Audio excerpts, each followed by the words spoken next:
Ramadan,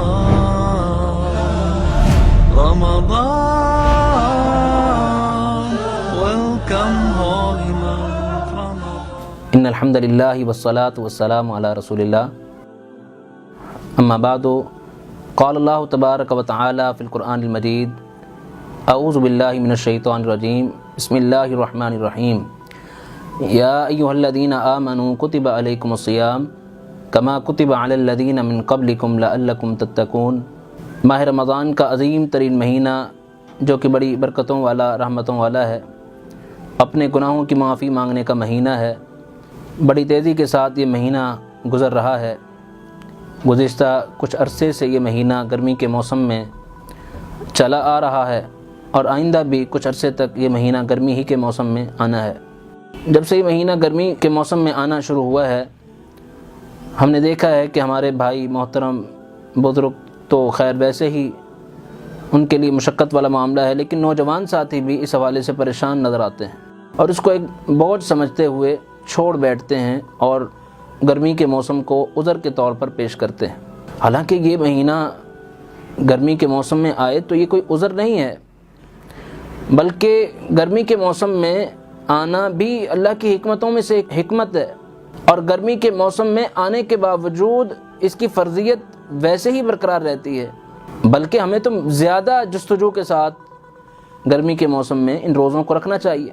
منافقین نے جب کہا تھا ایک جنگ کے موقع پر بطور عذر کے پیش کیا تھا گرمی کے موسم کو کہ اس گرمی کے موسم میں ہم لڑیں، جنگ کریں، روکا ساتھیوں کو اپنے لا تنفروا فی الحر، تو اللہ نے جواب دیا قل نار جہنم اشد حرا، دنیا کی گرمی سے ڈر گئے، جہنم کی گرمی تو اس سے کہیں زیادہ سخت ہے۔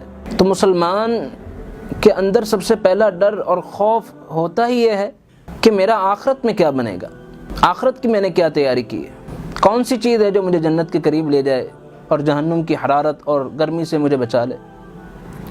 سلف صالحین کے اندر جو بنیادی ایک جذبہ تھا، بنیادی خوف یہی تھا جو ان کی شخصیات کو ہم سے ممتاز کر دیتا ہے۔ اللہ کے رسول علیہ الصلوۃ والسلام کیا گرمی کے مہینے میں روزہ نہیں رکھتے تھے؟ صحیح بخاری شریف میں اللہ کے رسول علیہ الصلوۃ والسلام اور ان کے ساتھ ایک صحابی ہیں عبداللہ بن رواحہ، گرمی کے موسم میں روزہ رکھا ہوا ہے، سفر میں ہے اور روزہ رکھا ہوا ہے۔ بعض صحابہ سفر کے موقع پر روزہ نہیں رکھتے تھے، شریعت نے رخصت دی ہے، لیکن عبداللہ بن رواحہ رکھے ہوئے ہیں، اللہ کے رسول علیہ الصلوۃ والسلام نے روزہ رکھا ہوا ہے، کیونکہ ان کی نظر آخرت کی گرمی پر تھی، اس لیے یہ گرمی انہیں ہلکی لگتی تھی۔ ایسی مثالیں موجود ہیں، خود اللہ کے رسول علیہ الصلوۃ والسلام پر پانی ڈالا گیا، ایک موقع پر آپ روزے سے تھے، عرج کے مقام پر، صحیح بخاری شریف میں وہاں پر پانی ڈالا گیا کہ گرمی کی وجہ سے آپ کی جو کیفیت ہو گئی ہے اس میں کچھ کمی آ جائے۔ کہ اللہ کے رسول علیہ الصلوۃ والسلام نے اس گرمی کی وجہ سے روزے کو چھوڑ دیا؟ بلکہ صحابہ کرام کا تو معاملہ ایسا تھا کہ وہ بعض صحابہ کے بارے میں ملتا ہے کہ وفات کے وقت انہوں نے اظہار کیا اس بات کا کاش کہ ہم زیادہ سے زیادہ گرمی کے روزے رکھ لیتے کہ یہ گرمی اس گرمی کے لیے رکاوٹ بن جاتی۔ اظہار کرتے تھے ایسا۔ مسروق رحمہ اللہ ان کی بیٹی نے دیکھا کہ گرمی کے موسم میں روزہ رکھا ہوا ہے اور ظاہر سی بات ہے شدید پیاس لگی ہوئی ہے، برداشت نہ ہوا، اس بچی نے کہہ دیا ابو جان آپ افطاری کر لیں، یہ لیں پانی پی لیں۔ کہا کہ بیٹا مجھ سے محبت ہے، میری خیر خواہی کا اظہار کر رہی ہو اور میرے لیے نرمی چاہتی ہو تو سن لو، اصل نرمی تو آخرت کی نرمی ہے، دنیا کے چند دن تو گزر جائیں گے، یہ گرمی کے روزے مجھے آخرت کی گرمی سے بچا لیں گے۔ وہ آخرت کا دن کان مقدارہ 50,000 سنہ، جو 50,000 سال کے برابر دن ہوگا، مجھے تو اس کی فکر ہے، میں نے تو اس سے بچنا ہے۔ یہ سلف کا عمل۔ کسی نے نظر مانی ہوئی ہے گرمی میں میں روزہ رکھوں گا، گرمی میں رہوں گا، بیٹھوں گا نہیں، سایہ نہیں حاصل کروں گا۔ سوال یہ پیدا ہے انہوں نے یہ نظر کیوں مانی؟ امام احمد کے بارے میں ملتا ہے کہ گرمی کے موسم میں روزہ رکھتے ان پر پانی بہایا جاتا۔ ابن عمر کے بارے میں ملتا ہے، امام بخاری لائے ہیں تعلیق کے طور پر، کہ وہ کپڑے کو گیلا کر کے رکھتے اپنے جسم پر ٹھنڈا کرنے کے لیے اپنے آپ کو، تو انہوں نے روزے نہیں چھوڑے لیکن تبرید حاصل کی، اپنے آپ کو ٹھنڈا کیا، نہائے، پانی بہایا۔ اور یہ گرمی کا روزہ تو ایک اور بات اس حوالے سے سوچنے کی، ہمارے اندر ایک احساس پیدا کرتا ہے، جو ایک احساس ایک مسلمان ہونے کے ناطے ہونا چاہیے۔ ایک احساس، کون سا احساس؟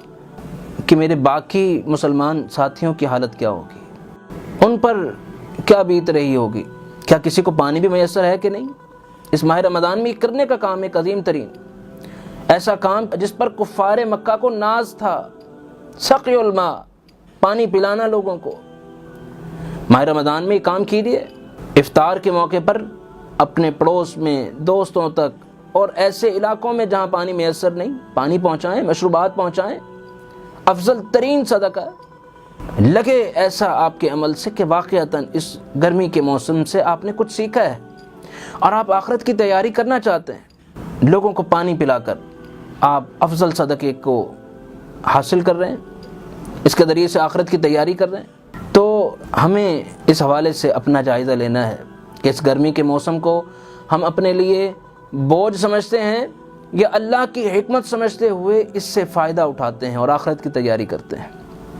وما توفیق الا باللہ علیہ توکلت و الیہ انیب۔